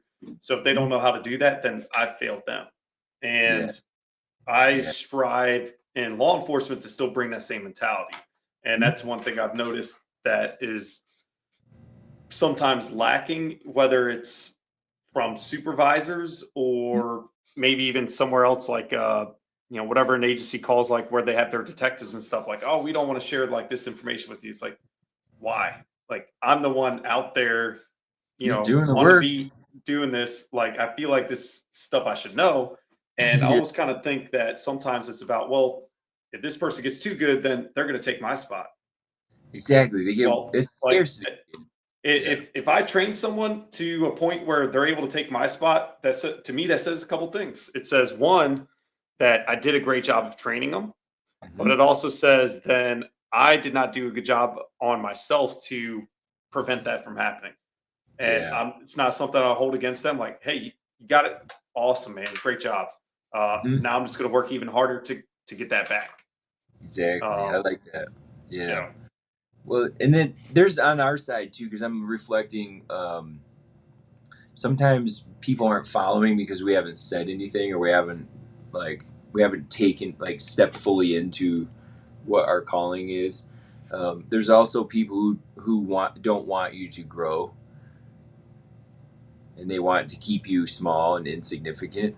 Um, and just to be clear, um, I do shadow integration, which is I can't unpack it tonight, but I'll just say your shadow has a mission, and you can't have a shadow without light. And your light has a mission too. My shadow mission was to keep me small, insignificant, and quiet, and I did that for a long time. Like I just head down, don't be seen, be quiet. And I'm done with that now because it actually points to what my real purpose is. Be loud, be as big as possible. Like, I don't mean like big inflated, but just meaning like I'm capable. We're doing a national program and it has international implications. But my shadow wanted me to be small and insignificant and quiet. So when we understand our shadow mission, we can then integrate it, and then by deduction, we can figure out what your actual mission is, what your real purpose is, maybe even your calling in life. And that's what I do on 101. I'll bring those kind of things to the table. I'm going to do a lot more education because I can help people 1-to-1, but then there's only so many hours in a day. Mm-hmm. I can reach I can reach thousands. We can reach thousands of people if we're doing education. It's recorded, it's published, it's whatever, So back to that. Um, the I think we're going to save some of the civilian auxiliary force discussion, um, and because it's like its own thing. Um, it's it's a great thing. I think we should talk about it. I mean, let me just say this: we're going to skip past defining all of it today. We'll come back to more specifically that one by itself. But let me just say, civilian auxiliary force. It's a trained, credentialed, supervised support network, not a parallel police or military force. I want you to think of open, like OSS back after World War II, Office of Strategic Studies Services, Office of Strategic Services. It was before the CIA, and these were everyday people that were like brought together. And it actually, like, you can watch you can watch it on YouTube. Uh, you can also watch it on Netflix. Like Winston Churchill did the same thing, where he took like these everyday people and then they like started training them on how to like gather information and do all these things. We're not creating anything like that necessarily, but it has the element of that because it's everyday people being trained in open source intelligence gathering, and then combined with the civilian conservation corps idea, which was also after World War II, which those people built parks, they did service projects, they went around and they worked together. It was a function. And so civilian auxiliary force is actually meant to be kind of the combination of both of those. It's we're doing some intelligence gathering, building a network, but also we are creating like service projects. And one of my favorite ones to do is pick up trash. I don't like to do it when it's overwhelming. Like in the island, I'll pick up trash all day long, man, because that blows off into and I'm from Marathon, right? Marathon, heart of Florida Keys. And trash blows into the ocean. So of course I'll pick it up. But other people are driving by, like from Miami or wherever, and they're just throwing it out the window. Like they don't even care. And so like this kind of civilian auxiliary force could be used in different ways. Service projects, that sort of thing. It's not meant to be like a police force or something. And so we'll get more into that, what it is, the roles and stuff. Thing I want to end here, like I want to bring us home. We got like 15 minutes. You feel good? Still good? Yeah. Okay. All right. Because I know there's a lot of info here, and this is like a brainchild, bro. Like this has been in my head, so I'm downloading it to the world right now, and this is a lot of information. But what we want to say is that we need to recognize the crisis that we're in as a nation and internationally too, because these issues are not just America. Like we haven't even gotten into like veteran suicide to other nations. I don't know anything about that. I'm sure it's just as bad or maybe even worse, or better. I don't know. We need to have respect for those that are doing the work, and we should have anger at the preventable gaps. It's okay to be angry. Like I get angry when I think of, hear me in this. My twin brother, I love him to death. I would do anything for that guy. He's my number one. I'm number two. I'll always be number two because I was born second. And So like, of course, I I've been with him ever since I've been in existence, you know? And what I saw after, he's probably going to be, let me just put it this way. I love my brother and I would never share anything that would hurt him. Um, but he had 22 years of service in Navy Special Operations Aviation. And he had, as a door gunner, he had 9 Air Combat Awards. And he had 300 missions, 8 tours in Iraq. Um, and then he got out and got into drones and stuff. And he's a badass. But also, and then YouTube's gonna flag me for saying that, but whatever. The I walk and talk and sound just like him. So whenever I can get him on here, he doesn't like me on camera. You're gonna flip out. But here's what I get angry at: the preventable gaps, because like his service is representative of a lot of veterans who serve and gave everything, literally everything.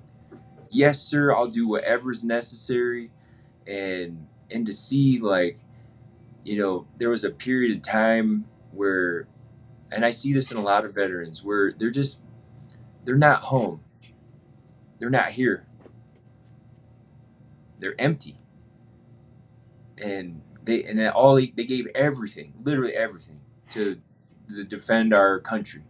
And it comes back to, so I get angry about that, because we talked about it earlier. People who don't stand up for veterans. We talked about the VA.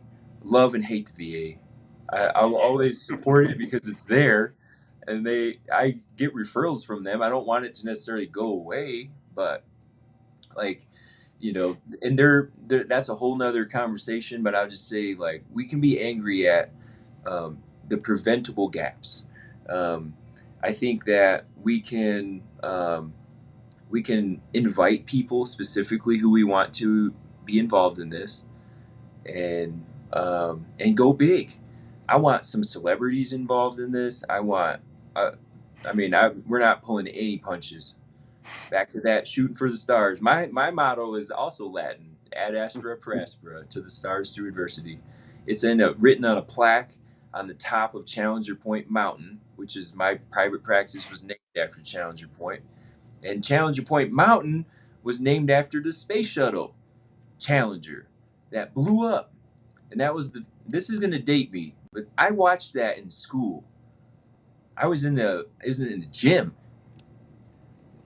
and they put it on TV. And we're like a little kid watching the space shuttle, like, wow, they're going to stars. And then it blew up. And I was like, wow, that's, I don't know what to think. And so then in Colorado, we're going to climb that thing. I've climbed it a bunch of times. You're going to climb it with me, brother. We're going to climb it. It's a 14er. All right. It's 14,087 feet. And as long as do I have to have a 100-pound rucksack on me? No, you don't. There's a base camp, and then at the bottom of the base camp, there's hot springs and there's teepees, and it's all set up, brother. I got you 100%. But right next to it is Columbia Point, which is named after the scholarship, which is the Undercover Dumpster Fire, what we're on right now. And that one was named after the Columbia shuttle that blew up. And so I always want to remember those. Those were 2 different space shuttles that blew up.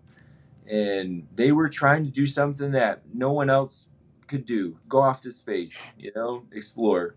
And those people can't be forgotten either.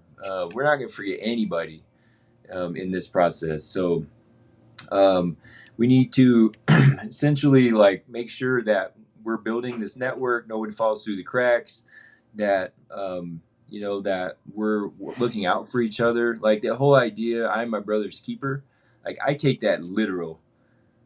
I literally will show up. And people that know me, I was just in Texas because I literally was going to show up. If you tell me you're suicidal over and over and over, guess what? I'm showing up at your house. I don't live there. I don't care. Hi, we're gonna have a conversation, and it works. And so, but we need more people willing to do that kind of thing, and so I just say this, the let me kind of speed up because I got some notes, but I just want to make sure we get through this. The I'm going to leave off. We're going to leave off kind of towards the end here, but so to get involved, we want people to. I want them to, for now, I want them to go to challenger-point.com and submit their information. There's a contact form in there, and that's the easiest way to get connected. We're going to take Climb and move it into its own website and all that. But again, we're leveraging what we have. Like, this is not necessarily part of my private practice. This is bigger than that. And so the collective, I'm just going to call it, we'll create a collective that is Climb.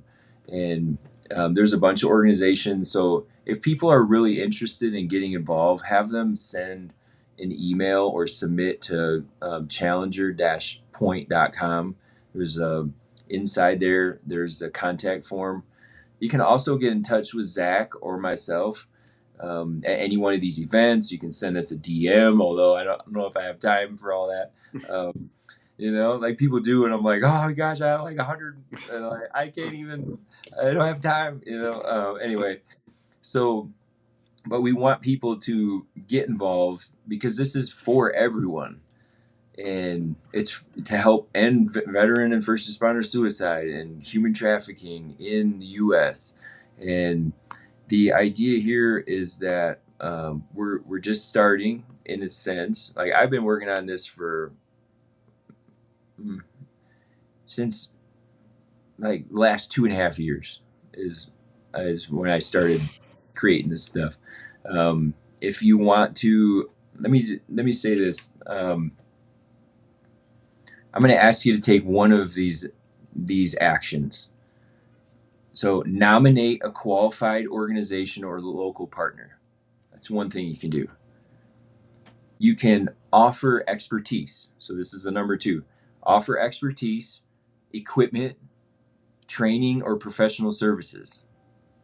A third one, learn how to recognize suicide risk and exploitation safety. So just learn. Get involved and learn. I'm going to learn too. I don't know everything. The more you learn you don't know. It works backwards, all right? Number 4, volunteer. Just volunteer.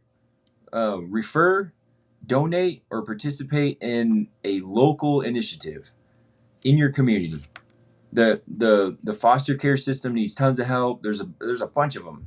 There's tons of ways to get involved. The Red Cross, like, holy cow, there's a lot of things.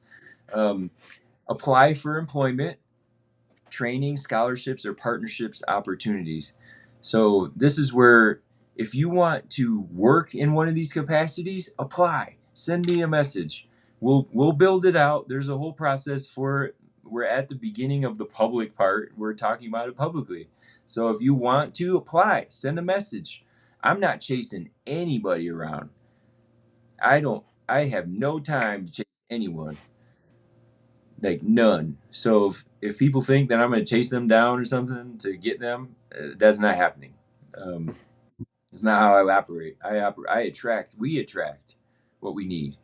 And that's a whole nother conversation about quantum physics, and we'll get into it later. And another way to get involved is to obtain legal, clinical, financial privacy. Like help us with that, and insurance before we go super far.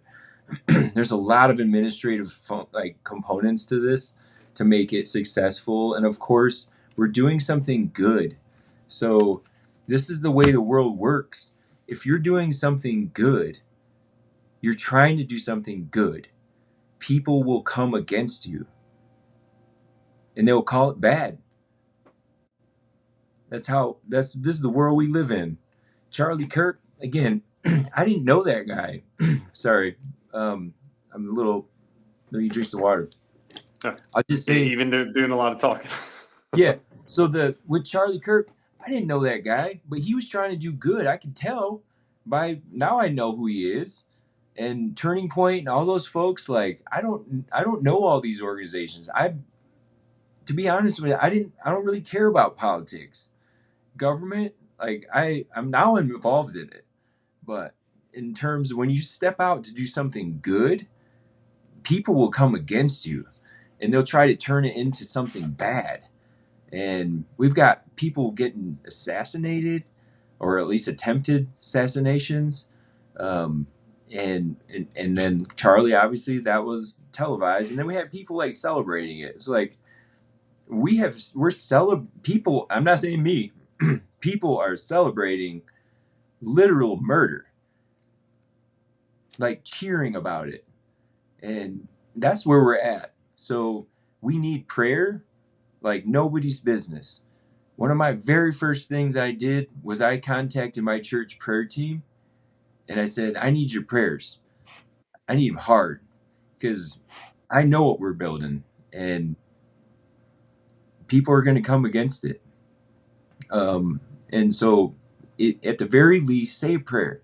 If anybody hears this and you're like, I don't have money, or I don't have this or that, or I don't know how to get involved, just say a prayer. Send good vibes. I don't care. Like, get involved one way or shape or form, because we need it. There's no way we can build a network like this without support. And in my opinion, I am a seminary grad. I have been through a lot. I've been a chaplain for a long time, and right now I'm not attached to anyone specifically, any organization, but we need that too. We need prayer. We need people that will hold us up. We need the old grandmothers, man, that every morning they pray at their Bible study with their other grandmas, and we need the men to stand up too.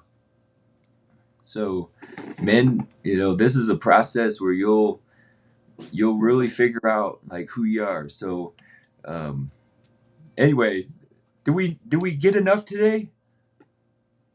Yeah, I think so. We're gonna have to do more, because we need to go over the civilian auxiliary force and Roger That TV. We didn't even get into that really. Yeah.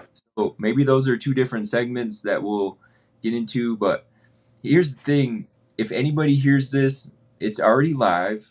It's streaming to YouTube, Facebook, X. I'll put it on LinkedIn, Spotify, and Apple Podcasts. And we need people to help with that kind of stuff too, because literally, like, me and Zach are just in our little apartment, in our little houses, trying to. We need help, so don't be bashful. What do you want to say, Zach? Take us out, brother. Yeah. So, in the end, so like, I mean, I've worn multiple uniforms. I've been to calls where and sat with families when they're experiencing the worst days of their life. Uh, I've also learned what it's like to be the one that's struggling in silence, and I think that's part of the reason why, like, I'm so passionate about what Climb is capable of. Um, we don't necessarily need more people pointing out exactly what's broken. A lot of people know what's broken. We need more people that are willing to become part of that repair. You don't have to wear a badge or carry a title. You don't have to have a perfect past to make a difference. Sometimes changing someone's life can literally start with a conversation, one introduction, one ride to an appointment, or just simply refusing to let someone carry, that burden alone. That can make all the difference in the world. And that's what Climb means to me, is that it's not about saving the world by yourself, but it's building a community where fewer people have to face their hardest day alone, and educating people about the problems that are going on within our own communities. So I think it's awesome, and I think it's something that has a lot of capability, and this is just getting started. Good job, Zach. Looked like you rehearsed that, but no, he didn't. We have some notes, but it's just to keep us on track. We both have ADHD too, so that's Yeah. awesome. A whole nother conversation. But let's wrap it up. So I always like to end with just a simple acknowledgement of the people who are not here, and we're gonna take like 30 seconds. You can close your eyes, you can do whatever you want. We're just gonna take a moment of silence to remember the people that we're actually trying to serve, and remember them, and then we'll close out. So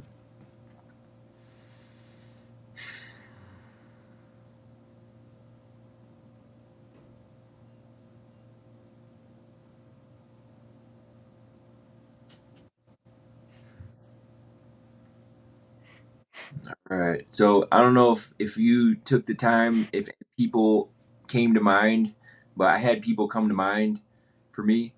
And so Mhm. just I'll just say do something with that. Let their spirit be the motivator, let their story be the motivator. And we just never forget those people. Nobody's leave the 99 for the one.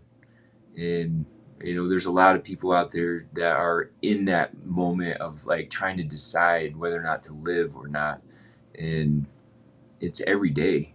So keep it simple and stupid. Right, kiss. Yeah. Yep. Keep it Keep it simple and stupid. stupid. Yep. All right, we're gonna come back to this next. I don't know when do we want to come back, Zach, to do this again. I mean, I'm fine with To be whenever. determined. So All right, yeah. we'll figure out the next time and we'll publish it. And if y'all see this, share it, comment. Don't be shy. We're Yeah. laying our hearts out here. So And yeah, yeah, thank and you, Zach. give Will, like, look up Willie's like social media stuff. He posts up there a lot. And then you could always look me up on like Instagram or something if y'all wanted to. Mm-hmm. And just a way to stay in touch. You can always message us as well, and do our best to get back to everyone when we can. Awesome. Yep, sounds good. All right, we're gonna close out and just say Roger that, baby. Yeah, Roger that. We'll see you soon. Yeah, very good, bro.